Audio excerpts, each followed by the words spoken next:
अस्सलाम वालेकुम student. Last class में हमने लूप को स्टार्ट किया था। लूप, अगर मैं रिवाइज करूं तो loop is a conditional statement which is use to repeat itself until condition false.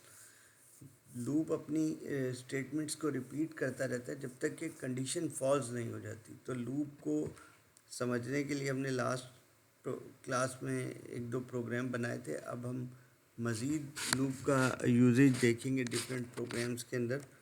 तो लेट स्टार्ट, हम स्टार्ट करते हैं। फॉर एग्ज़ाम्पल हमें कहा जाता है कि मैं कंप्यूटर को कोई भी नंबर दूं, उसका टेबल जनरेट हो जाए। तो ये लूप की मदद से ही हो सकता है, और प्लस इसमें हम अर्थमेटिक ऑपरेटर्स और लूप को यूज़ करेंगे तो ये प्रोग्राम बन जाएगा। तो दोबारा सुन लें कि मैं कंप्यूटर को कोई भी नंबर दूं, उसका टेबल जनरेट हो जाए। फॉर एग्जांपल 7 दूं तो 7 का टेबल पूरा 7 1 ज़ा 7 7 2 ज़ा 14 प्रिंट हो जाए। कोई भी नंबर दूं तो उसके लिए हम इंटीजर लेंगे नंबर आई और टी फॉर टेबल, यानी आई लूप के लिए और टी टेबल के लिए। तो हम चाहते हैं कि स्क्रीन पे लिखा हुआ है इंटर योर नंबर, तो हम सी आउट में लिख देंगे। आपको पता ही है इंटर योर नंबर, तो स्क्रीन पे ये लिखा हुआ आ जाएगा इंटर योर नंबर। अब हम चाहते हैं जो भी नंबर आप इंटर करें वो एन ओ के वेरिएबल में चला जाए, तो हम सी इन में लिख देंगे एन ओ। अब जैसे ही कोई नंबर इंटर करेगा वो एन ओ में चला जाएगा। अब हम चाहते हैं कि टेबल जनरेट हो, तो उसके लिए हमें एक लूप चाहिए होगा। हम लिखेंगे for I is equal to 1, I less than equal to 10 तक चलेगा, और आई प्लस प्लस, यानी हर दफ़ा आई में एक इंक्रीमेंट होता रहेगा। अब हम कहते हैं कि टेबल कैसे जनरेट होगा। असल में टेबल होता क्या है, अगर मैं आपको दिखाऊं तो 7 1 ज़ा 7 है ना, और 7 2 ज़ा 14, 7 3 ज़ा 21, यही होता है ना टेबल। अगर आप इस सीक्वेंस को गौर से देखें तो 7 वो गिवन नंबर है जो हम कंप्यूटर को देंगे, और 1 2 3 4 5 ये लूप है। 1 2 3 4 5 इंक्रीमेंट हो रहा है ना इसमें। तो देखिए आई एक लूप है जिसमें हमने कहा है कि i is equal to 1, I less than equal to 10 और आई प्लस प्लस, आई में इंक्रीमेंट होता रहेगा 1 2 3 4 5। यानी हमारा गिवन नंबर और लूप अगर आपस में मल्टीप्लाई हो जाए तो टेबल खुद ही जनरेट हो जाएगा। 7 हमारा गिवन नंबर होगा, और 1 जो है वो लूप है।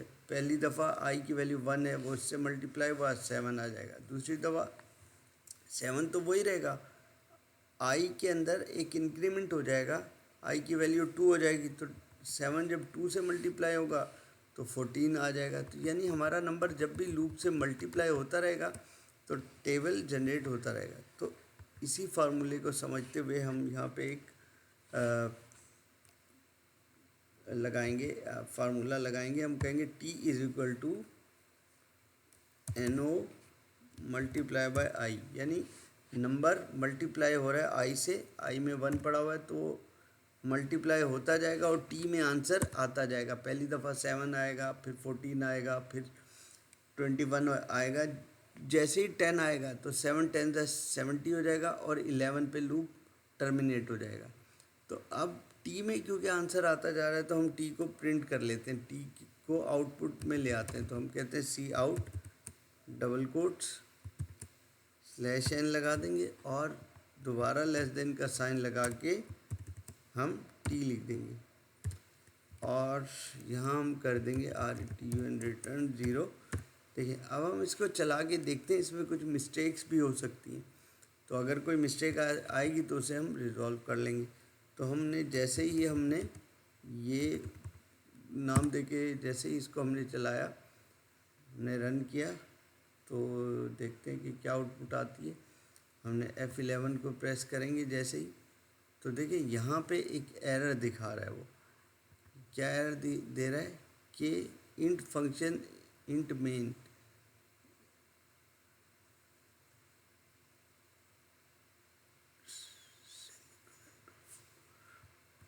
अच्छा एक मिस्टेक कर दी हमने, यहाँ पे सेमी कॉलन आना चाहिए। I is equal to 1 I less than equal to 10, ठीक है, और आई प्लस प्लस। हमने लूप के अंदर एक छोटी सी मिस्टेक कर दी थी। अब हम दोबारा इसको चलाते हैं और हम देखते हैं कि प्रोग्राम रन हो गया और हमने आई की वैल्यू, इसने कहा इंटर योर नंबर, मैंने एक नंबर इंटर कर दिया जो कि कहाँ चला जाएगा, NO में चला जाएगा, है ना।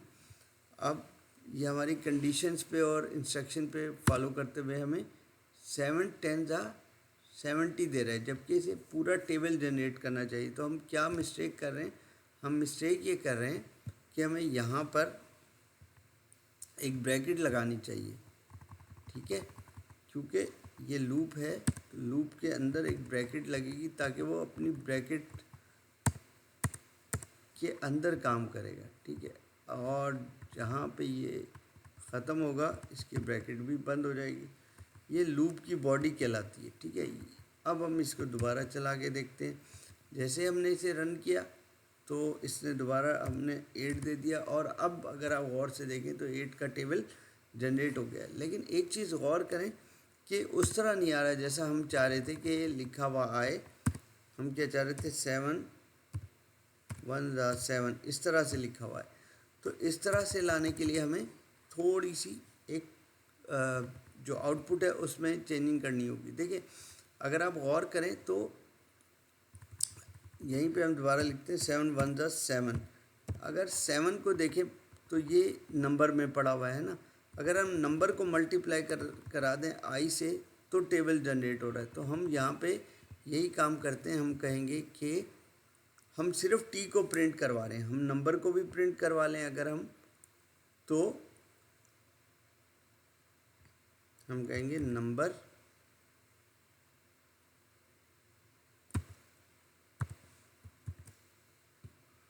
डबल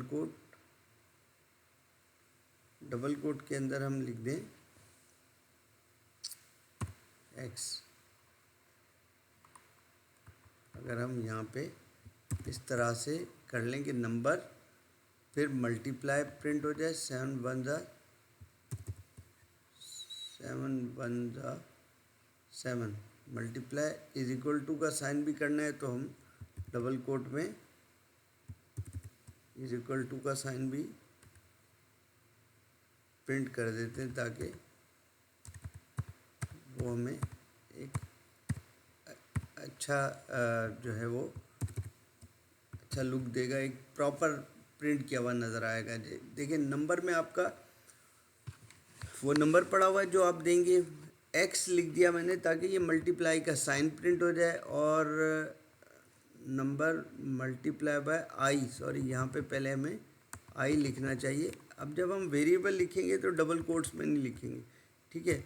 और इसके बाद हमें नंबर मल्टीप्लाई हो जाएगा आई से, और फिर डबल कोट के अंदर हम इक्वल टू लिख देंगे और फिर टी आ जाएगा, यानी टी में जो भी आंसर पड़ा होगा। तो अब हम ज़रा इस प्रोग्राम को चला के देखते हैं कि क्या ये हमारा रिक्वायर्ड आउटपुट आ रहा है।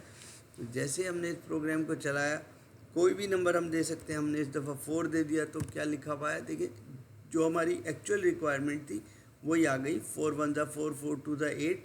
तो अब हम एक प्रॉपर प्रोग्राम हमने बना लिया है जो हमारी लूप की हेल्प से चल रहा है। अब हम जब भी ये प्रोग्राम चलाते हैं, हम कोई भी नंबर दें, हम बड़ा नंबर भी दे सकते हैं। 78 दे दिया तो 78 का टेबल प्रिंट कर देगा। जो भी नंबर आप इसको देंगे, 99 दे दें, 99 का टेबल प्रिंट कर देगा। इस प्रोग्राम को दोबारा से समझते, हमने 3 वेरिएबल लिए। हमने कहा इंटर योर नंबर, नंबर में इंटर करवा लिया। हमने कहा i is equal to 1, I less than 10, जब तक कि आई की वैल्यू 10 नहीं हो जाती नंबर को मल्टीप्लाई करवाते रहो आई से, और आंसर टी में आता रहेगा। अब जब प्रिंट कराने की बारी आई तो हमने कहा पहले नंबर को प्रिंट करो, फिर x, यानी ये जो x है ये कोई वेरिएबल नहीं है, ये जस्ट प्रिंट होगा ताकि अच्छा लगेगा। और आई में आपका लूप चल रहा होगा, और इज इक्वल टू को भी हमें प्रिंट करवाना है। जो वेरिएबल है उन पे डबल कोट नहीं लगाएंगे, जो चीज़ें एज इट इज़ प्रिंट करवानी है उनको डबल कोट में कर देंगे। तो जैसे हम प्रोग्राम चलाएंगे, कोई भी नंबर आप देंगे उसको तो ये उसका टेबल प्रिंट कर देगा। तो लूप की इम्पोर्टेंस आपको समझ में आई होगी, लूप को कैसे यूज़ करते हैं ये चीज़ समझ में आई होगी। तो मुझे उम्मीद है आज की क्लास आपको समझ आई होगी और बहुत से कॉन्सेप्ट क्लियर हुए होंगे। तो मिलते हैं इंशाल्लाह नेक्स्ट क्लास में। Thank you so much. अल्लाह हाफिज़।